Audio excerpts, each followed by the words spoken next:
Peppa Pig? Peppa Pig is simply one of the most famous and beloved cartoons on the entire planet. But what most people don't realize is that this show is full of curiosities and hidden secrets that almost nobody has ever noticed. Before anything else, one of the coolest details is the fact that Daddy Pig works as an architect, because that strongly reminds us of one of the most classic children's stories of all time, The Three Little Pigs. There, the smartest pig built his house out of bricks. And in Peppa Pig, when Mr. Bull and his crew are about to build a new house, they ask exactly what materials will be used. Just like in the fairy tale, those three materials are exactly the same ones that appear in The Three Little Pigs. The big bad wolf blows down the first two houses with just his breath and then can't destroy the brick house. Now think about it. Could the little pig who built the brick house be some kind of ancestor of Daddy Pig? Which would explain why the whole family inherited this intelligence and a connection to building. And even more, could the wolves in the show, like Wendy's family who appears at the end of the episode, be descendants of the big bad wolf? They even test how sturdy the house is by blowing on it. This already proves that there's way more hidden in Peppa Pig than we ever imagined. That is strong. What's your own house made of, Mr. Pig? Bricks. Another very striking curiosity. Almost every house in Peppa's town is way up on hills, including the school, and basically every single building that appears in the show. This detail leaves a lot of people intrigued and full of theories. One explanation is that the region might suffer constant flooding, like in the episode Flood. Maybe that's why Daddy Pig, who is an architect, keeps planning houses on top of hills. Let's be honest, it makes a lot of sense to protect families from any flooding, right? Now, even though he's an architect and he designs models for Mr. Bull and the other animals to build, Daddy Pig is definitely not good with tools. This becomes extremely clear when he tries to hammer a simple nail into the wall and ends up making a massive hole. To try to cover up the disaster, he hangs a picture of the kids using that crooked nail, basically hiding his own mistake. Definitely not the perfect example of a dad who knows how to handle home repairs. Oh, it's coming out. Whoa! If we stop to think about it, Peppa's world has animals living like humans, but it also has a zoo, and that makes everything even more curious. In the episode Zoo, we see animals like turtles and penguins living inside the zoo, meaning only the animals that do not behave like humans end up locked in there, and they are also the pets of the characters, like Grandpa Pig's parrot. This brings up a pretty wild question. If everyone is technically an animal, who decides which ones are too animal to be free?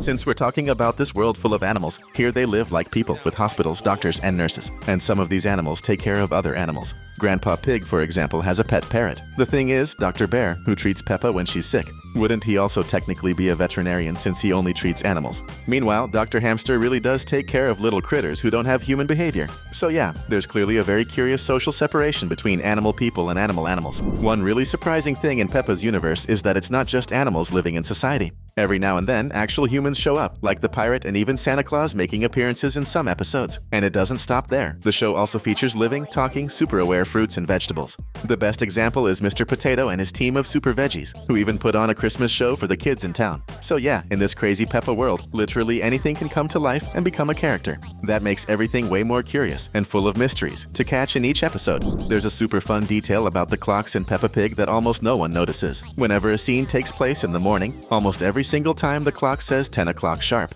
like when the gang arrives at the zoo, or when Peppa and George go see Daddy Pig working at the office, drawing Mr. Wolf's house. It may seem like just a tiny animation detail, but it's super consistent, almost like the animators decided that 10 a.m. is the official morning time in Peppa's town. If you're into movies, video games, and even animated shows from pop culture, then you definitely don't want to miss the chance to subscribe to the channel right now. Now going back to the pets topic, in the episode at the vet clinic, there's a detail that makes anyone stare twice. Madame Gazelle shows up with her two guinea pigs so Dr. Hamster can examine them. And here's the funny part. Visually, guinea pigs and hamsters look almost identical, which is already a huge irony in the show. The real difference between them? Guinea pigs live around 8 years. Hamsters live only about 3 years on average, which means Dr. Hamster would be treating little creatures almost identical to her, except they have nearly 3 times her life expectancy. Of course, that only makes sense if they were normal animals. But since she's practically human-like, her lifespan is probably the same as the other characters. Otherwise, that would be way too weird, right? And the funniest thing is that this also happens in the afternoon. When a scene takes place after lunch, the clock almost always shows 4 p.m. For example, when the pig family visits Madame Gazelle. Most likely this works as a production rule to avoid confusion, like accidentally showing 4 a.m. and making it look like nighttime. After all, no one would be going to school or out for a stroll at 4 in the morning, right? This trick makes everything easier for the animators, without having to worry too much about the exact hour in each episode. There's a character the show makes pretty obvious has a slightly shady vibe, Mr. Fox. We've already seen him fooling Emily Elephant, grabbing a bunch of products from the festival booth without paying a single penny. And when Grandpa Pig is taking care of the chickens and talking about animals that sneak around at night, guess who shows up quietly? Yep, Mr. Fox himself, as if he was right there ready to steal some birds. To make things worse, outside the police station, there are 2 posters with symbols identical to the ones on his van, which is full of suspicious stuff. In other words, a lot of what he sells must actually be stolen. And the most hilarious part is that Freddy Fox, his son, loves playing police officer. Just imagine if someday he has to arrest his own dad. That would definitely be some episode.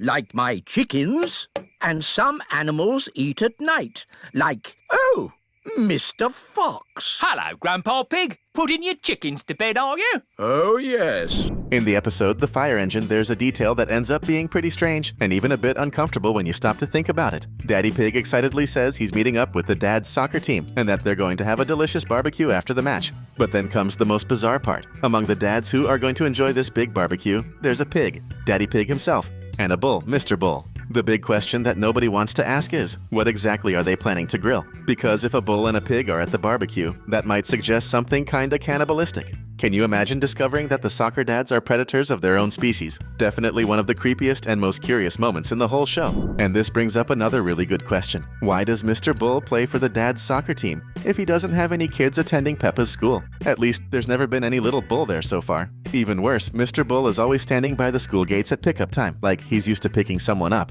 He shows up there so often that he even seems like a stalker. But of course, there could be an explanation. Most likely, Mr. Bull's interest in the school has a much more romantic reason. He's totally in love with Madame Gazelle. Except, she doesn't seem interested in him at all. In the episode Magic Words, for example, the poor guy is trimming the school lawn and when he tells her he finished the job, the teacher simply shuts the door right in his face without a hint of sympathy. After the kids remind her she didn't say thank you, she opens the door again, says a quick thanks, and bam! She shuts the door again, right in his poor face. Everything seems to indicate that Madame Gazelle doesn't want a new romance, because she still holds memories of her late husband. Someone needs to tell Mr. Bull that, before he spends his whole life getting doors slammed in his face. Goodbye. Madame Gazelle! Back to that talk about the zoo. There's a character who makes it very clear that the food chain still exists in Peppa Pig. Mr. Lion, who works taking care of all the animals at the zoo. When Madame Gazelle mentions that not all animals eat vegetables, Mr. Lion gives her one of those suspicious smiles and calls her Madame Gnu. That is a direct reference to the fact that lions hunt gnus in the savannah, meaning he kind of let his predatory instincts slip out for a moment. Even though it's a joke, it gets pretty wild imagining that if the show were more realistic, Mr. Lion might already be thinking about dinner. A lion has escaped! Hello, I'm Mr. Lion. We've reached the end of the video, but we're leaving 2 awesome videos for you to check out even more details and hidden Easter eggs from your favorite movies and shows.